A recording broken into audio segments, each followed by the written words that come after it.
I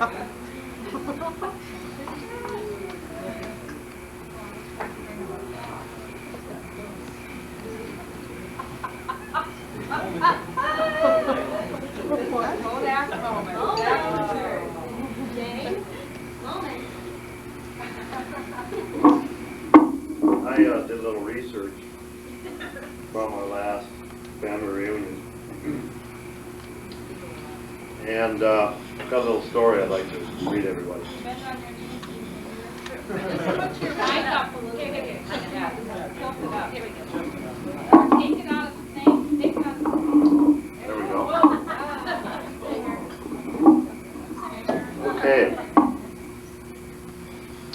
In 1637, a trouble had overtaken a small country in Europe. Norway was in the grips of the great lutefisk famine.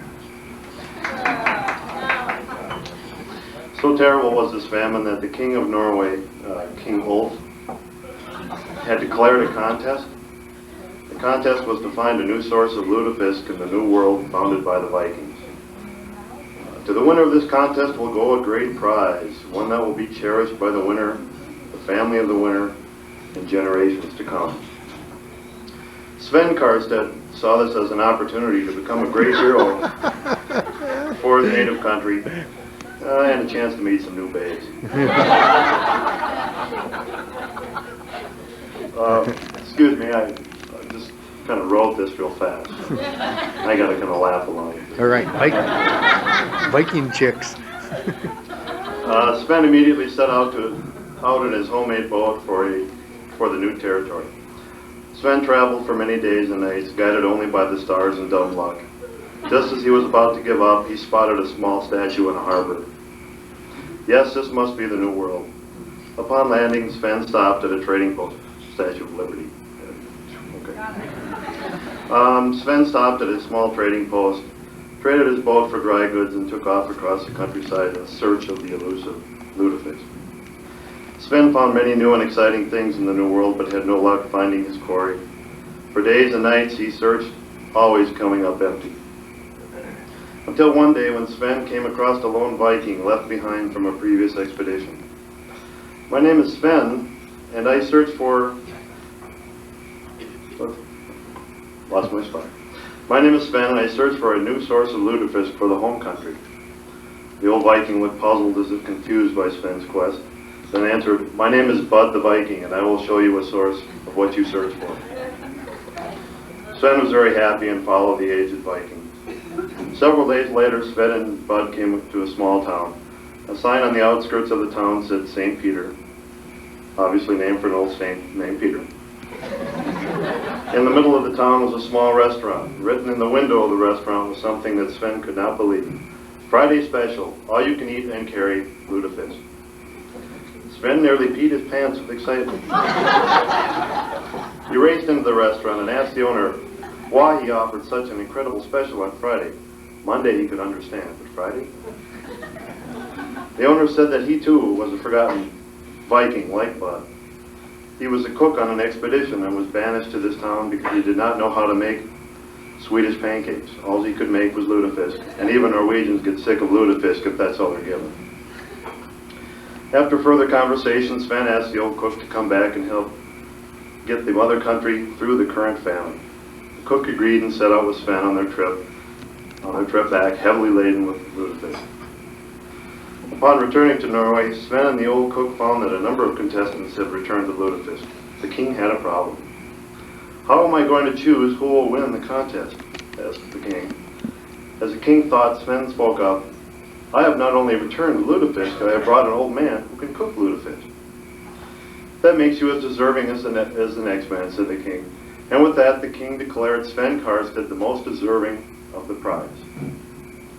Days later, the country was preparing for an award ceremony for Sven. At the appointed hour, as Sven approached the king for his award, the king began to remove a chain from around his neck. "Sven, because of your loyalty to your king, country, and people, I award you with this royal jewel that will now be known as..."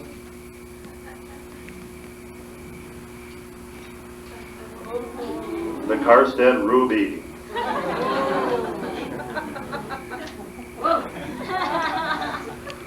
For all eternity, this ruby should be handed down from generation to generation to the most deserving family member whenever your family shall gather. Sven was overwhelmed by the king's generosity. He thanked the king and went back to his humble home in Karstad. When Gerda came to resent their position in society, finally Sven had enough. Let's move to the new country, back to the small town where I found the old cook, and start a new life. Gerda agreed and they left the same day. To make a long story short, Sven and Gerda moved to St. Peter and bought a farm. The Karstad ruby was passed from generation to generation until about 1887. At that time, the ruby was lost. Thought to have been dropped through a hole in the floor of the outhouse, the ruby was not seen again until 1988. At that time, the usual Karstad family reunion was being held at the Nyhart cabin in Wabasha, Minnesota.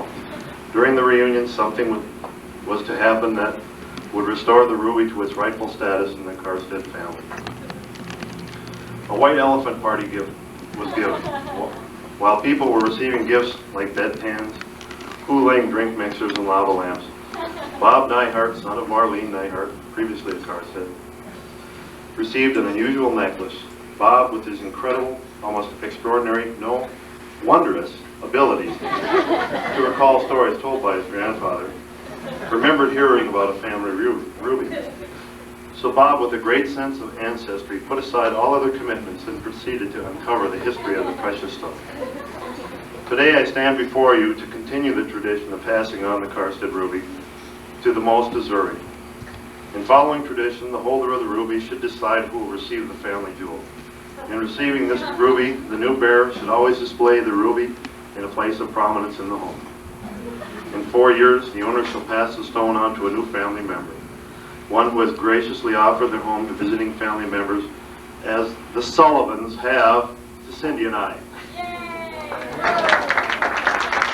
With that, I would like to present the Karstad ruby to Jane Sullivan to be displayed in her home for 4 years until the next family reunion. Or you get sick of looking at it, you mail it back, or drop it down a hole in the outhouse.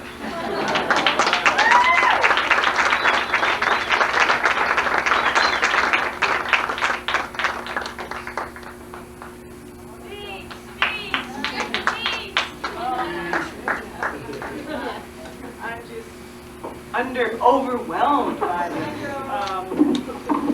This makes me speak like this. This makes me very happy because for the last 4 years I have housed, whether you know about it, you probably don't even know that this exists anymore, but I have housed the Barnyard Olympic trophy in my home. And if you went into my study last night, you probably saw it prominently displayed in the corner on the floor on the shelf by some books next to behind the chair. And I was thinking about how much I look at it every day, and then I was thinking tomorrow the pressure is on, there's no guarantee that we'll win, and if we don't win, it'll be gone. And now I have something else to put in its place, and I'm truly thrilled. Thank you.